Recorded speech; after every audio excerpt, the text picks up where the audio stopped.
ก่อนจะรับฟังคำทำนายอาจารย์ขอค่าครูเป็นการกดติดตามกดหัวใจและพิมพ์อวยพรตัวคุณเองใต้โพสต์ได้เลยว่าหนูโชคดีที่สุดฝันเห็นการตัดผมหมายถึงอะไรไพ่ใบแรกขึ้นมาว่าการเวลาบ่งถึงการเปลี่ยนแปลงที่เกิดขึ้นตามช่วงเวลาแสดงถึงการเปลี่ยนแปลงในชีวิตของคุณที่กำลังเผชิญอยู่เช่นการตัดสินใจในเรื่องสำคัญหรือการเริ่มต้นใหม่ที่คุณต้องปล่อยวางบางอย่างจากอดีตใบที่สองบัญชาการแสดงถึงการควบคุมและการตัดสินใจที่คุณต้องการในชีวิต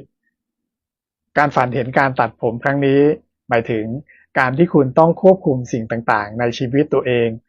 หรือเป็นการสื่อถึงความมั่นใจในการตัดสินใจบางอย่างที่คุณต้องท